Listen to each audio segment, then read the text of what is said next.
Agora que você já conhece os nossos convidados e convidadas, eu vou jogar um tema aqui na roda, hein? Cuidado. Eu queria começar com você, Ingrid, perguntando por que o mercado imobiliário olha com tão maus olhos os tickets mais baixos, o mercado popular no geral? Porque da nossa experiência trabalhando nesse mercado, ele é repleto de aluguel e muitas vezes direto com o proprietário, né? E a imobiliária acaba ficando de fora desse mercado. E eu gostaria de entender um pouco mais com a sua experiência, por que isso ocorre muitas vezes no mercado imobiliário? Isso acontece por alguns fatores, né? Primeiro porque para a imobiliária ela enxerga que tem muito mais trabalho lidar com o valor de um aluguel mais baixo, só que o ganho para a imobiliária acaba sendo pequeno se ela, por exemplo, no caso de uma taxa de administração, que é da prestação de serviço dela, ela cobrar em cima de percentual. Então, um aluguel de R$ 500, se ela cobra na média de 10%, que é o mercado, ela vai ganhar R$ 50. Então, ela olha e fala, é muito pouco para o trabalho que vai me dar, né? E esbarra, às vezes, também no proprietário, por outro lado, que ele já ganha pouco e, às vezes, ele não pensa em deixar numa imobiliária, porque ele não entende assim, poxa, eu posso fazer esse aluguel diretamente, só que ele também não tem a menor noção do risco que ele corre. Ah, mas eu já aluguei várias vezes sozinho, nunca me deu dor de cabeça, né? Mas é o que eu falo para muito proprietário. Eu falei, mas o dia que te der, não vai valer a pena os 10 anos que você alugou por conta própria. A mesma coisa o dono da imobiliária, só que a maior parte dos aluguéis são de faixa mais baixa. Você tem poucas pessoas hoje que têm uma faixa de renda maior, e aí ele acaba não pegando essa fatia ou pegando e aceitando garantias menos seguras, não trabalha com o proprietário, a própria imobiliária não trabalha isso, e isso acaba também onerando em questão de equipe no dia a dia, né, muito da gestão de pessoas, do fluxo de trabalho, da demanda que ele tem, e aí o dono da imobiliária fala assim, não quero, né, não vou captar esse imóvel, não vou correr atrás dele, se vier no fluxo um proprietário que tem vários imóveis, isso entra e fica ali, mas a maioria das vezes eles não querem por olhar a rentabilidade para a imobiliária. Entendi. Então é tudo uma questão de um olhar de rentabilidade versus o que vai onerar a equipe na atividade, por exemplo, de cobrança, emissão dos boletos, eventualmente se ocorrer um processo de despejo. Então a imobiliária olha por esse ângulo um pouco, os aluguéis mais baratos. E aí até pode, por exemplo, né? Só que esse imóvel, eu falo muito isso nas imobiliárias, assim, esse é o pãozinho quente, né? É o imóvel que ele sai muito rápido. Então ele vai desocupou, bateu no comercial, aluga muito rapidamente e precisa ter na imobiliária, porque é boa parte da população, né? Que consome esse tipo de imóvel, que precisa desse tipo de aluguel. Muito interessante, é uma visão específica de um segmento que muitas vezes, se for trabalhado da maneira adequada, pode ser muito rentável, né? Exatamente. Bem legal. Ter garantias, por exemplo, né, que você... vou pegar o exemplo de você já, o POP, isso é até um assunto que eu sempre falo muito. Se você tem uma estrutura com uma garantia que ela te dá a questão da segurança do aluguel, ou seja, o proprietário que ele tem um valor de aluguel mais baixo, na maioria das vezes ele compõe a renda dele com aquele aluguel. Então, o que ele não pode ter é inadimplência. O que ele não pode ter é ficar sem aquela receita. Então, se ele pode ter a certeza de que vai contar com aquele aluguel, já é um ponto, né? Isso é uma coisa que a UPOP faz. O outro ponto é, a imobiliária pode aliar isso com o fato de que ela não vai ter que lidar, que eu acho que é uma das, eu sei que você vai falar sobre isso, mas uma das grandes dores na imobiliária é perder a data de abertura da inadimplência, né? Que aí você perde a data e aí você não tem a cobertura e dá problema e ela vai arcar com tudo isso. Então, se você tem uma garantia do lado, como a UPOP faz, que ela cuida de todo o processo de cobrança, inclusive do próprio despejo, né, de todo o processo, ou seja, você diminui o seu fluxo operacional, ao mesmo tempo você tem o proprietário satisfeito e você atende um nicho que hoje não é visto, muitas vezes ele fica lá sendo subutilizado, vamos dizer assim, né? Perfeito. Marcelo, Bárbara, Isadora, fiquem à vontade para complementar o que vocês têm visto nesse mercado popular no geral e por que vocês entendem que as imobiliárias muitas vezes não olham com o devido cuidado, né? Eu até trago uma provocação, que o inquilino de hoje ele é o comprador de amanhã. Sim. Então, muitas vezes as imobiliárias estão deixando esse comprador ali meio esquecido. Então, vocês têm alguma ideia a mais aí para trazer? É só um ponto de vista, cara, que eu acho que nas nossas interações com as imobiliárias a gente percebe muito isso, né? Do gestor da imobiliária não conhecer exatamente o mercado dele. A gente, por várias vezes, vai visitar alguma imobiliária e a gente recebe a informação de que, poxa, mas esse ticket aqui não tem na minha praça. E quando a gente faz uma pesquisa básica nos portais, a gente vê o contrário. A grande quantidade de locações no perfil de risco que a gente atua. Então, a gente procura sensibilizar muito a imobiliária com o nosso propósito de formalizar a locação, de introduzir essa turma que não tem o contrato formal para usar a imobiliária para ser esse agente que vai protegê-lo, né? Então, uma coisa que a gente percebe bastante, eu acho que lá contigo no Rio também a gente já conversou muito sobre isso, que é um mercado que eu percebi que tem um grande potencial. E falta garantidoras, seguradoras, fianças, que deem essa condição para que a imobiliária se sinta segura para seguir nesse caminho. Esse ponto é muito importante, né? Porque a imobiliária, quando ela não se sente segura para atuar num segmento, e negócio imobiliário é muito de nicho, né? A gente sabe que a imobiliária que tem um nicho específico, ela consegue progredir mais. Mas quando ela não tem muito conhecimento de um nicho específico, que, de novo, é o maior volume de aluguel no Brasil, os dados do IBGE são categóricos nisso. E muitas vezes esse mercado está na informalidade. Então, até o POP se posiciona muito para trazer uma segurança de locação com um modelo onde a gente até desonera a imobiliária de ter que abrir sinistro. Quem aqui é imobiliarista e está nos assistindo sabe que abrir e gerenciar sinistro é uma dor de cabeça, né? Então, por isso que a gente modulou muito essa solução para poder permitir que as imobiliárias trabalhem no segmento econômico, aumentando as margens, que é o contrário do que o mercado enxerga, que vai diminuir e onerar a equipe, né? Mas eu queria pegar esse gancho do o inquilino de hoje ser o comprador de amanhã. Como é que a gente olha para isso, Isadora, na sua visão do Minha Casa Minha Vida? O que você pode trazer para a gente? Eu vou fazer duas ponderações, uma em relação à política pública e outra em relação à análise de mercado. Então, eu acho que a gente precisa avançar realmente conectando as políticas públicas, e eu entendo que, essencialmente, a locação deveria ser olhada como uma porta de entrada. Mesmo a locação social, tem muitas prefeituras, muitos municípios hoje pensando em estabelecer políticas mais maciças, né, em relação à locação social, mais formalizadas, e realmente a locação ela é a porta de entrada, né, tanto que o déficit habitacional do Brasil hoje, 70% é o ônus excessivo de aluguel, mas ainda um aluguel muito informal. Então, teriam dois pontos de vista, né, a questão de você olhar para o morador de locação e ele ter um acompanhamento, né, se você está falando de uma renda muito frágil, para que ele consiga comprar no futuro e essa roda girar. E do ponto de vista de análise de mercado, existe, né, conforme pesquisas aí, uma tendência de ainda valorização dos imóveis.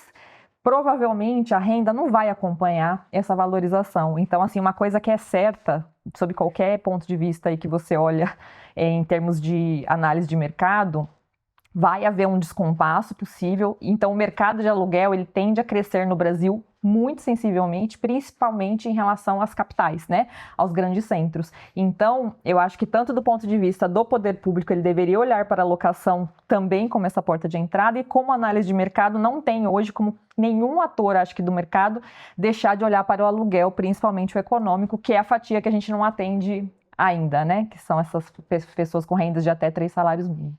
Acho que vale também dizer trazer um ponto, né? Quando a gente visita as imobiliárias, às vezes a gente recebe uma questão do tipo, poxa, mas vocês aprovam todo mundo, né? Qual que é o critério que vocês têm de aprovação? Então, acho que vale dizer, né, Caio, que pô, a gente já está aqui desde 2018, né? Já passaram mais de 10 mil famílias aqui. Então, existe uma experiência muito grande em identificar o perfil de risco. Então, e a gente tem, óbvio que é a cereja do bolo, condição de certificar que aquele cliente que vai chegar na sua imobiliária não vai te trazer problema.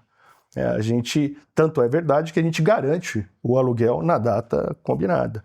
Então, eu acho que é um receio também das imobiliárias esse ponto, sabe? Poxa, qual que é o nível de profundidade que vocês vão ter nas análises? E isso a gente faz com maestria, né? Esse ponto é muito importante, porque muitas vezes, como eu disse, o mercado ele é muito nichado e segmentado. Se você trabalha especialista no alto padrão, por exemplo, é um tipo de análise que você vai realizar. Se você trabalha, vou pegar outro segmento qualquer ali, é um outro tipo de análise de risco. A gente é especializado no mercado popular. Então, a gente tem tecnologia para explorar esse mercado da maneira mais humana possível e trazendo mais negócio para a imobiliária com menos, onerando de forma menor a equipe de trabalho. Então, a questão da especialização ela é muito importante no mercado. Agora, eu sei que a Bárbara já passou por experiência de aluguel popular no passado e acho que você podia compartilhar com a gente um pouco das dores que você sentiu nesse processo, Bárbara. Legal. Eu acredito em algumas dimensões para a gente falar sobre isso. Então, do ponto de vista de uma pessoa que sempre morou basicamente minha vida inteira de aluguel, passei por muitas casas, contratos de 1 ano, contratos de 2 anos, 3 anos, enfim, acho que eu já passei por todas as modalidades do aluguel, direto com proprietário, com garantia, enfim, já tive todas as experiências. A grande dificuldade é realmente ter essa abertura. Sabemos que a venda, e talvez eu vou falar algo aqui que a Ingrid também trouxe um pouco, a venda ela é, obviamente, a maior receita da imobiliária. Se a gente falar de curto prazo, principalmente aluguel a longo prazo, obviamente, que ele se torna também uma renda mais estável, enfim, mas a curto prazo a venda ela é importante. E realmente quem mora de aluguel, hoje principalmente, não mora porque gostaria de morar de aluguel, né? Óbvio que eu estou excluindo aqui as pessoas que têm uma renda investida, enfim, que optam pelo aluguel por questão mais estratégica. Mas o nosso público, e eu venho dele, então ninguém mora de aluguel porque prefere, obviamente todo mundo quer comprar. Então, passamos pela política pública porque eu não tenho educação financeira nas escolas. Então, ao mesmo tempo eu vou pagar um aluguel, mas eu preciso guardar dinheiro para comprar o imóvel. Então, realmente, a grande dificuldade, então, respondendo a questão do Caio, realmente é ter o acesso. Eu acho que esse é o primeiro ponto. Ser bem recebida numa imobiliária para alugar um imóvel de um ticket baixo. E realmente tendo a visibilidade de que sim, pode ser o comprador de amanhã, porque o sonho, não vou dizer 100%, mas da grande maioria das famílias que moram de aluguel é ter o seu próprio imóvel. E essa é uma dor, obviamente não só minha, foi minha por muitos anos, da minha família e trazendo a questão da política pública, a gente não tem nem a abertura da imobiliária, então se realmente fosse visto o potencial de compra dessas famílias, enfim, também a gente passa pela taxa de juros, mas aí já é uma outra conversa, mas seria algo que já traria, já resolveria grande parte das dores das famílias que moram de aluguel. Então, tanto, obviamente, a educação financeira, mas também ser recebido na imobiliária sabendo que amanhã eu posso ter o dinheiro para comprar o imóvel que eu moro, inclusive. Porque no final de 1 ano você tem que mudar de novo e busca outro imóvel e passa de novo por uma análise de crédito que muitas vezes ela vai considerar alguns parâmetros que não precisaria, então, principalmente segmentos, né, que não precisariam entrar nesse contexto, mas então é sempre uma luta, a cada 12 meses, a cada 36 meses eu tenho que buscar outro imóvel, outra imobiliária que tope alugar para mim e que me trate realmente de uma forma adequada como um possível comprador no futuro ou também como um aluguel rentável, porque eu vou assinar um contrato, eu vou fazer isso de uma forma formal, então, de uma maneira formal. Então eu acredito que realmente essas são as maiores dores. Então, eu acredito que dá para passar, a discussão ela pega a política pública, ela pega renda, ela pega estrutura da família brasileira, mas ela também vai pegar as imobiliárias no sentido de abrir, realmente, entender a importância e o quanto é significativa essa parcela da população. Muito do que ela falou, né, assim, eu acho que quando a gente pensa em moradia, é um item essencial, né? Então, assim, eu acho que é a parte mais sensível. A pessoa mora de aluguel, ela tem a questão do próprio proprietário. Você estava falando, estava pensando muito nisso, né? Às vezes a pessoa pensa, eu vou alugar diretamente com o proprietário. E aí não passam por ali muitas das regras de locação da lei do inquilinato. Então ela já pega um contrato inseguro. Ela chega numa imobiliária, ela tem um trabalho informal, mas ela tem uma renda correta, ela não tem um nome sujo, a vida dela é toda certinha, mas ela passa por todo um constrangimento de que ela não tem um fiador, que ela não tem quem possa garantir para ela. Constrangimento né? é real. Um constrangimento que é real. Né? O que você falou, você passou pelo aluguel, né? Também moro de aluguel, já vivi de aluguel muito e passei por esse momento também. De você chegar na imobiliário, assim, você precisa ter um fiador, mas o fiador tem que ter imóvel em tal lugar e ele também tem que ter uma renda. E não é só o fiador, o próprio seguro-fiança, né? Às vezes o custo é muito alto ou as modalidades exigidas de um título Sim. são 8 vezes, que não é a realidade de uma população com um nível que, às vezes, a renda já é muito apertada. Mas esse cara paga em dia. Né? Então, acho que você trazer isso com mais cuidado, porque dentro da operação da imobiliária, a gente passa por muitas histórias. Né? Então, você tem gente que está casando, que está separando, que está em Sim. condição de risco, que está aumentando família, que está, às vezes, ganhando um pouquinho a mais e quer morar um pouco melhor. Então, não tem como a imobiliária não ter esse olhar mais social. E uma coisa que o Marcelo falou, que às vezes eu escuto das imobiliárias assim, mas a Alpop é para negativado?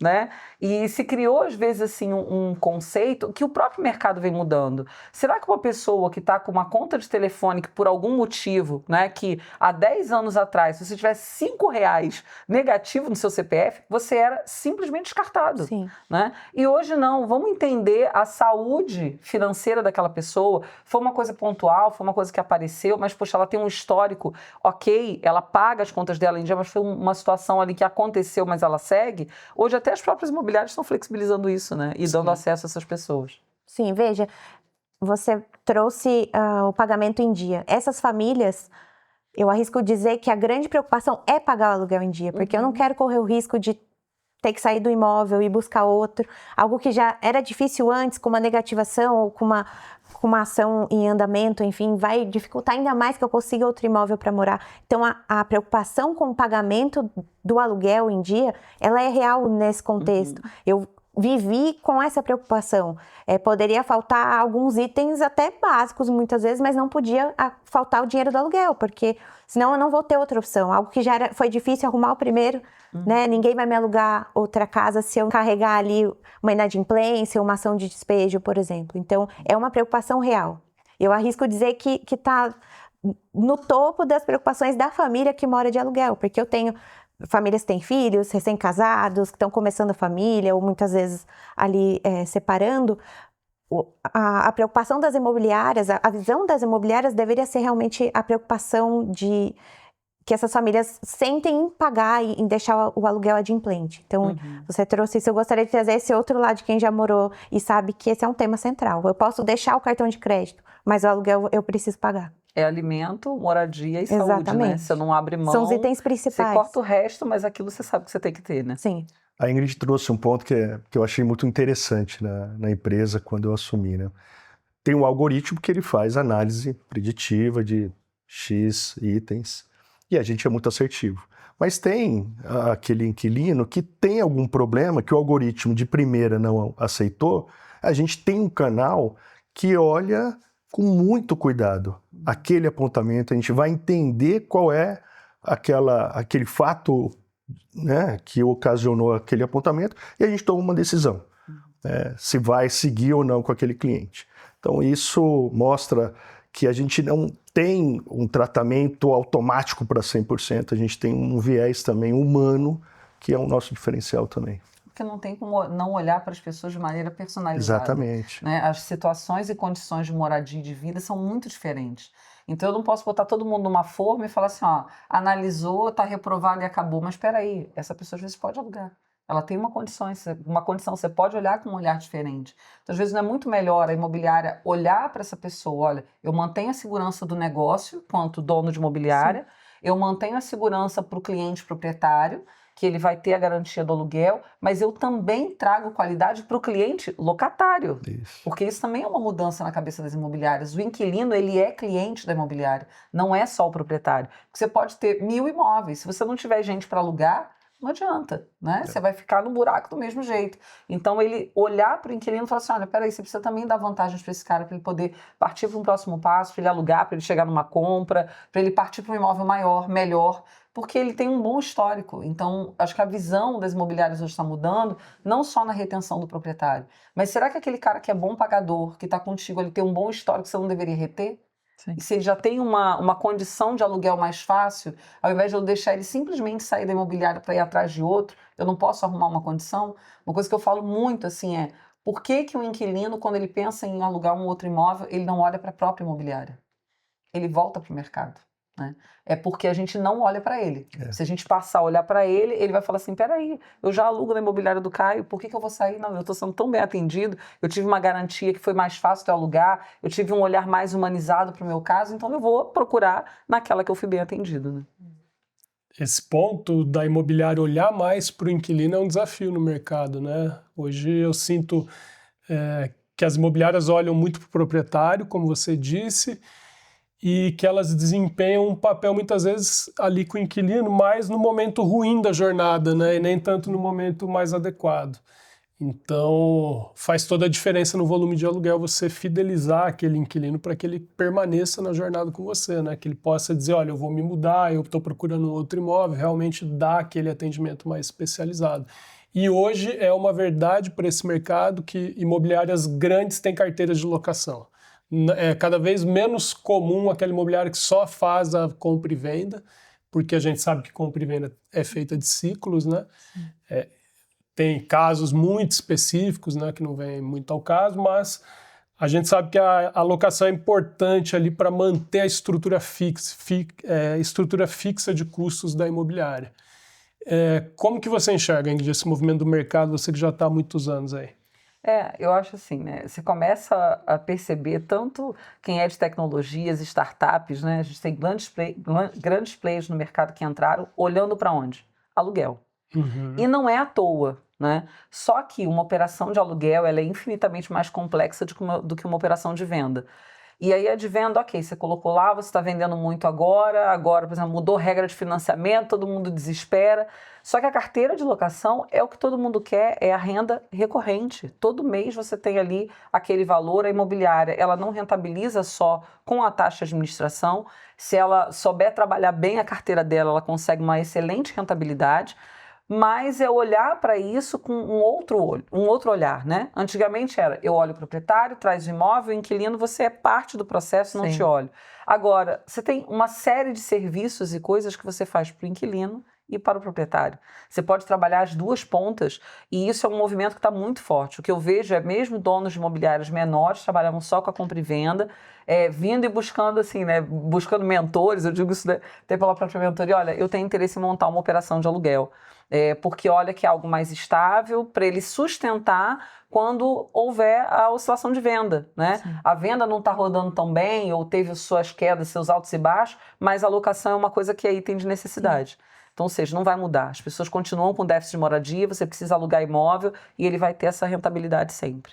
É um baita negócio, então, né, na sua visão. E aí entra um outro detalhe, né? Que o Marcelo falou assim, a gente garante o aluguel na data. E aí eu chamo para um ponto que a gente está numa onda, né, muito grande de imobiliário já há um tempo, de garantir aluguel. Uhum. Né? E aí isso é um ponto que a imobiliária precisa olhar. Será que você tem saúde financeira para isso? Porque garantir o aluguel não é assim, não tenho quase inadimplência. Não é melhor, às vezes, transferir para quem é especialista disso? Eu posso contar com alguém, por exemplo, que tem uma garantia como a Alpop, que dá a garantia do aluguel todo mês, que é especialista nisso para avaliar, para verificar a saúde daquela pessoa que está alugando o imóvel, do que simplesmente eu bancar esse risco? Será que vale a pena? Entende? Então, acho que também isso é um ponto que as imobiliárias podem pensar. Você pode usar uma ferramenta com um parceiro, trazer para dentro da imobiliária, oferecer um serviço diferenciado para os dois lados, mas sem que você tenha um risco tão alto também.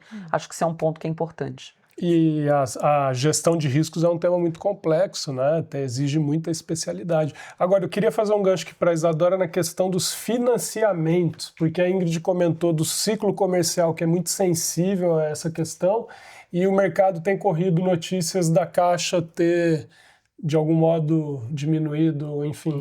Queria te ouvir um pouco a esse respeito. Esse tema sempre vem à tona, né? O mercado imobiliário, eu falo que ele é muito suscetível a muitos fatores não internos, né? Então, fatores macroeconômicos, como basicamente você acessa a moradia através de financiamento, você depende de funding. Então, a grande discussão hoje, a gente desde 64, a gente tem o sistema financeiro de habitação, que ele é baseado em dois grandes fontes de financiamento, que são o fundo de garantia e a poupança, e dependendo, né, da situação econômica ou de alguma condição, esses dois fundings, eles ficam extremamente pressionados, né? Ou um ou outro. Nesse momento, a gente está discutindo ambas as situações. O fundo de garantia, como grande parte do déficit habitacional está dentro do Minha Casa Minha Vida, pessoas, né, famílias que têm renda até R$8.000, a gente está batendo recordes de financiamento esse ano, mas a gente não imagina que a gente vai conseguir, tipo, duplicar, né, porque o fundo de garantia depende dessa sustentação, e a poupança tem sofrido aí grandes saques, não quer dizer que não vai haver financiamento, mas vai haver uma mudança na composição desse funding, portanto ele vai ficar mais caro, então é certo que a taxa de juros, ela influencia diretamente na capacidade de financiamento das pessoas. Então, cada 1% de taxa que eu consigo abaixar da taxa de juros básica, em regra, eu consigo aumentar 20% de famílias elegíveis, se você fala de imóvel de médio padrão, ou 16% em famílias de imóvel econômico. Então, realmente, o mercado de acesso a crédito, ele depende de emprego, de sensação de emprego, de índice de confiança e de taxa de juros, porque, assim, demanda nós temos. O aluguel, portanto, ele fica sempre uma complementação aí, né, uma alternativa para quem não tem acesso. Se eu puder até voltar um pouco da questão de gestão que a Ingrid falou, eu tenho visto, né, eu trabalho com o mercado imobiliário há muitos anos, e eu tenho visto uma demanda realmente por profissionalização, né? Eu estava até num curso semana passada, a gente estava falando que o mercado imobiliário, ele aceitava desaforo. Era tanta demanda, né, tanta oportunidade, que você podia, às vezes, não ter uma gestão tão qualificada e você conseguia se manter. Eu vejo, do que eu conheço, do que eu acesso de informação, que cada dia menos isso vai ser viável. Cada dia você vai ter que se profissionalizar mais, seja você uma incorporadora, uma consultora, seja você uma imobiliária. Então, olhar para esse tipo de gestão, pensando, por exemplo, no custo de aquisição do cliente, é o que você falou, né? O inquilino, ele é visto hoje muito como uma passagem, né? O locatário, né? A imobiliária, numa questão de locação, ela é vista como alguém que precisa proteger os interesses do dono do imóvel, e o inquilino é como se fosse uma parte desse processo e não o processo em si. Se você pensar no custo de aquisição desse cliente e pensar que esse cliente ou vai para um aluguel, para um outro aluguel, ou ele vai comprar uma casa, depois ele pode comprar uma outra casa quando a qualidade de vida melhor dele, a condição de vida dele melhorar, você consegue ter esse cliente durante todas as fases do processo, e com isso você consegue exponenciar seu faturamento. E essa questão de estratégia também, né? Você falou que algumas imobiliárias hoje estão trazendo risco para si. Do ponto de vista de gestão, né, de estrutura organizacional, sempre que você sai da sua atividade fim para você assumir uma atividade meio, isso gera um custo operacional e geralmente, né, você não vai conseguir ser especialista em duas frentes, né? Então, o ideal, a não ser que você tenha um tamanho tão robusto que você queira ampliar de forma organizada a sua estrutura organizacional e ter vários setores, o ideal é você se apoiar em parceiros que têm especialização e possam de garantir, para que você possa se especializar e potencializar o que você faz de melhor, e com isso sua eficiência operacional, teoricamente, vai ser muito maior. É verdade. E esse assunto da gestão é muito um tema recorrente no mercado imobiliário, principalmente porque as equipes são muito rotativas, né? Ingrid, você que vivencia esse mercado no dia a dia, o que você pode nos contar aí sobre gestão de pessoas, retenção de pessoas? O que acontece no mercado imobiliário? Porque esse tema está sempre top trends. É o que é mais discutido, Exato. né? Existem dois problemas, né? Um que a gente já falou, que você falou muito bem, que é a questão da falta de profissionalização, né? Então, eu caio no mercado imobiliário, a gente percebe isso com os corretores, né? Eu virei corretor, caí lá de paraquedas, não faço ideia, né, do que estou fazendo. A mesma coisa dentro das operações de locação. E a operação de locação, principalmente para quem cuida da parte da gestão do contrato em si, que é a parte administrativa, não tem como não ter conhecimento, porque você lida com a lei do inquilinato 100% do seu dia. Toda resposta que você vai dar para locador ou locatário, você precisa da lei do inquilinato. Então você tem muita dificuldade de formar esse profissional, porque não existe nem formação disso no mercado. Né? Hoje a gente tem muita gente que dá curso, dá mentoria, dá treinamento, mas a operação em si, você não tem curso de formação para esse profissional. É um auxiliar administrativo que ele vai cair ali e ele não tem conhecimento, muitas vezes, do que ele está fazendo. E a própria rotatividade, porque é uma operação que muitas vezes ela é vista como, ela é subutilizada dentro da imobiliária, né? Ela é vista pela imobiliária como uma parte para pagar conta, que é que muita gente faz, né? Paga a conta, meu olho é na venda. E aí são operações muito sobrecarregadas. Uhum. Então não se olha para a tecnologia, porque você pode trazer muita automação para dentro do processo de aluguel e tornar o trabalho mais fácil e profissionalizar as pessoas. Vou dar um exemplo da operação de imobiliária que eu cuido. Uma coisa que a gente observou é que a gente só conseguia trazer pessoas para gestão de carteira formando dentro. Então a gente pegava uma pessoa, trazia para dentro, formava ela do zero para ela ir, e ela não está 100% preparada. Ela já está num nível melhor do que a gente está no mercado. Porque até quem tem experiência vem com muitos vícios. E aí não tem esse olhar diferente hoje que o mercado está exigindo. Não dá mais para ter o desaforo, não dá mais para ter um atendimento ruim, não dá mais para não entender do que se está falando. Porque se a gente orienta errado, né, até juridicamente, a imobiliária é implicada. Então, eu dei uma orientação para o Marcelo, que é um proprietário errado, eu sou especialista, né? Então, a questão de trazer profissionais, e as imobiliárias não têm estrutura, muitas vezes, para qualificar. Então, você começou hoje, senta aí, esse aqui é seu trabalho, se vira aí, tá? Dá teu jeito, atende o telefone, vai aprendendo, consertar avião voando. Aluga aí. Aluga aí, dá teu jeito, entendeu? Oi, depois você vê o que dá. Ingrid, você conhece alguém que faz essa mentoria, esse trabalho de apoio às imobiliárias? Meu Deus, quem eu conheço, gente? Olha, eu acho que a Ingrid faz isso. Eu recomendo Ingrid Lessa. Eu recomendo. E, Bárbara, você que tem experiência com gestão de pessoas, nesse contexto onde os profissionais muitas vezes chegam não prontos, e ocorre em vários segmentos, hein? Tecnologia Sim. também é um segmento que ocorre muito. O que você acha que são dicas aí para o imobiliarista que está com esse problema de reter a equipe, enfim, a Ingrid deu aqui uma pista que é formar dentro de casa, né? Isso tem a ver com a cultura. O que você traz para a gente? Sim. Primeiro, seguramente a gente está passando por uma transformação das relações de trabalho. Então, antes, o trabalhador ele era visto como um meio apenas. Então, é como uma pessoa substituível, se sair porque né, tem a demanda, enfim, tem a oferta, mas seguramente as relações estão mudando, porque agora começou-se a pensar que o funcionário colaborador, ele é um investimento, ele é um ativo, então ele precisa ser tratado de acordo. Então, antes o que era visto como um gasto, mas por que eu, enquanto empresa, eu vou investir em profissionalização? Não, daqui a pouco ele vai sair. Realmente ele vai sair, se a relação de trabalho for conduzida dessa maneira. Então, a primeira coisa que eu acredito que a primeira medida que uma empresa precisa tomar, se ela quiser continuar forte no mercado, se ela quiser continuar competitiva, se ela quiser reter talento, porque quando eu falo de retenção de talento, eu estou falando também de otimizar custos, de reduzir custos principalmente, porque um processo de recrutamento e seleção, ele é demorado, ele vai levar tempo, ele vai levar dinheiro, porque é uma pessoa que vai ser destacada, uma pessoa só na melhor das hipóteses, mas vai ser destacada só para fazer aquilo. Então, eu vou gastar um recurso que eu poderia investir para manter, né? E manter um colaborador engajado, 100% ali na operação, é muito mais barato para uma empresa do que cobrir essa posição. Perder uma boa pessoa que saiu por uma má gestão. Então, a primeira coisa que eu digo, e acredito que seja um movimento agora do mercado de trabalho, das relações de trabalho aqui no âmbito nacional, principalmente, é realmente investir, sim, na capacitação. Então, eu preciso entender o que essa posição precisa. O que de ferramenta eu preciso fornecer enquanto empresa para que o meu colaborador faça um bom trabalho? Não é só uma mesa, não é só uma estação de trabalho. É recurso emocional, muitas vezes. Fala-se muito do salário. É óbvio que o salário ele é a parte principal. Todo mundo, a gente vive numa sociedade que é necessário trabalhar para a gente ter uma condição de vida. Mas não é só o trabalho e a mesa.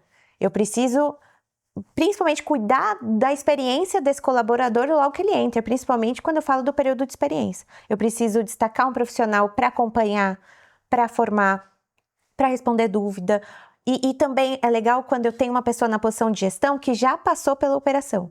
Porque essa pessoa ela vai saber das dores, ela vai saber o que eu preciso treinar esse colaborador, o que esse colaborador precisa saber para atender bem a pessoa que chega ali, seja procurando a venda ou procurando a locação, né? Falando agora especificamente de imobiliário.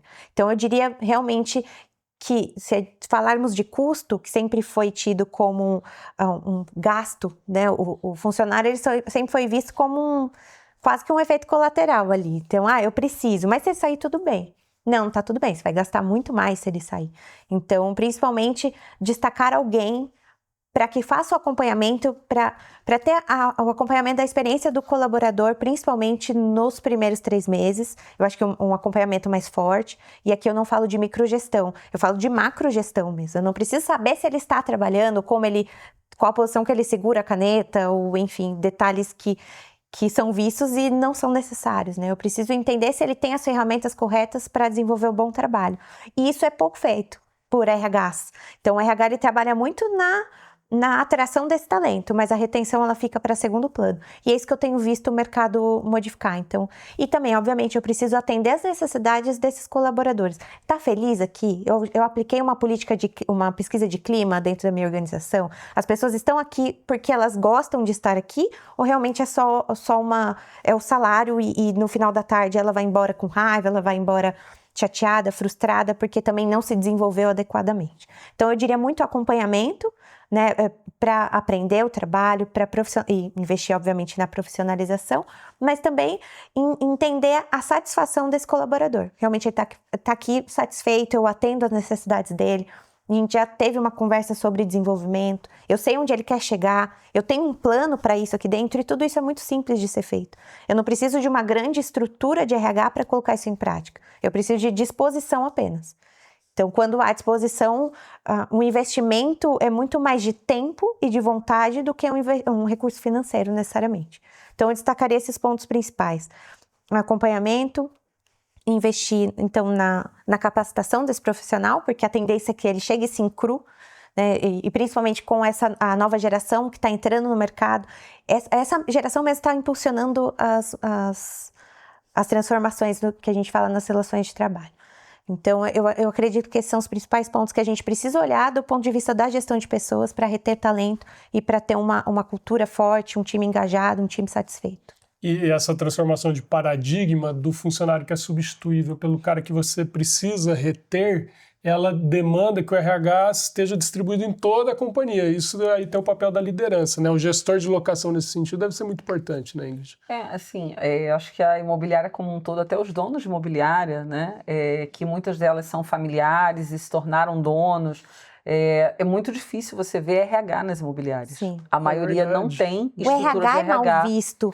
De uma forma geral. Não é nem só mal visto, não existe, né? Não tem essa cultura de ter um RH dentro das imobiliárias. Isso está começando agora de uma forma, você já vê algumas que já entendem que você tem que entender quem é esse profissional. Não é uma mera burocratização. Não é. E aí é uma coisa que eu falo às vezes pro dono da imobiliária, eu falo assim, você contrata uma pessoa, mas quem é que você precisa para essa posição? Você sabe quem é? Você sabe qual o perfil que você quer, né, que condiz com aquilo que é a cultura da sua imobiliária? Muitos não fazem ideia, né? Eu quero só que faça, mas espera aí, não é mais assim, né? Uma outra coisa que vem mudando muito, que eu escuto muitas pessoas falarem, tinha esse conceito de que ninguém fica mais de 1 ano na empresa hoje em dia, as pessoas querem estar mudando o tempo todo. Isso mudou, isso depende. Sim. Depende do tipo de profissional. Será que a grande parcela da população quer isso? Porque as pessoas querem tirar férias, as pessoas querem fazer planos, as pessoas querem poder fazer assim, gente, eu vou tirar férias daqui a 1 ano, eu vou comprar tal coisa. E não dá para você fazer isso com uma rotatividade tão grande. Sim. Então, as imobiliárias, hoje, elas têm cada vez mais começado a entender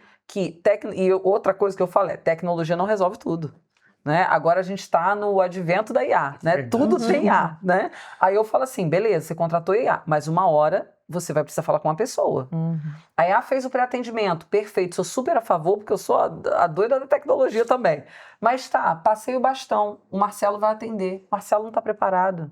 A experiência com a IA é uma, a experiência com a pessoa ali do outro lado é outra. Então, não vai fugir da capacitação, não vai fugir do desenvolvimento. E eu acho que uma coisa que é muito legal, eu vejo isso, né? Até onde eu estou na gestão, que é muito bom quando você vê a pessoa transitando de função, né? Sim. E ela fala, caramba, ela começou como um suporte, ela foi para o comercial, do comercial ela está na área de relacionamento, ou ela chegou a uma supervisão, e ela realmente, quanto mais ela passou por cada área, mais ela domina, mais ela entende o processo, ela entende da própria cultura da imobiliária, e isso motiva os outros, pensam assim, eu posso chegar lá também, né? Isso é muito legal. Sim, é legal que quando a gente olha para um colaborador que evoluiu dentro da organização, a gente está falando de identificação, e isso é muito importante também para retenção. Então, um colaborador que entende a missão da empresa, que isso também é muito subutilizado. Fala-se muito de missão, visão e valores, mas não é aplicado. Meus colaboradores, Eles precisam saber do que eu estou falando, por que eu estou aqui, ao que a empresa se propõe, onde ela quer chegar. Não então, é quadro na parede. Exatamente. Sempre foi tratado como uma mera formalização, mas isso não funciona na prática. Funciona porque um funcionário, um colaborador identificado com a empresa, ele tende a ficar mais. Ainda que eu não tenha, de repente, o melhor salário, a melhor remuneração, eu tenho abertura, primeiro, para conversar sobre isso, a pessoa entende o que está do outro lado, então tem essa relação também, porque a relação de trabalho ela precisa ser transparente. O salário não é segredo em processo seletivo, principalmente. A gente precisa falar sobre isso de uma forma aberta, porque o colaborador, a pessoa que está entrando, ela está entrando com sonhos, com objetivos. E eu gosto muito quando a gente fala realmente de identificação com a cultura, que é algo que acontece na Alpop. Todo o meu time hoje, e eu digo seguramente que é o time inteiro, tem relação e tem identificação com a cultura da Alpop. Então, no meu processo seletivo, o que eu vou investir principalmente, né, fora outros pontos que são meio óbvios, mas eu vou gastar bastante tempo do meu processo contando sobre a empresa, contando sobre a nossa missão, sobre a transformação no mercado, ao que a gente se propõe, por que a gente está aqui. Então, eu gosto de trazer o ponto da identificação porque ela retém talento. A pessoa que entende e vê valor no que a empresa faz, ela fica. Mesmo em momentos momentos conturbados de mercado. Né? E isso é algo que é visto e as empresas que perceberam isso têm funcionários de anos ali. Ninguém gosta da rotatividade. As pessoas migram porque realmente alguma coisa está faltando. E muitas vezes é propósito. Então, empresas com bons salários, mas com climas horríveis de trabalho. Ninguém sabe por que está fazendo aquilo. Então, para mim, é muito fácil trocar. Qualquer proposta vai me tirar da empresa. Mas numa empresa que eu estou identificada, eu tenho espaço para falar. E isso é bem legal, isso retém talento. Bom, nós passamos por vários temas aqui do mercado imobiliário, temas importantíssimos. Falamos do mercado popular, que é um tema que eu quero voltar depois a debater aqui, para a gente desmistificar um pouco esse mercado para o imobiliarista e para a imobiliarista que está nos assistindo. A gente passou por cultura, gestão, práticas de aluguel, de compra e venda, a questão do financiamento, como o Brasil tem que enfrentar o desafio do déficit habitacional, unindo acesso à moradia pelo aluguel e também acesso à posse através das políticas públicas. E, na sequência, a gente volta ao tema do aluguel popular. É isso, fica ligado no Alpop Insights.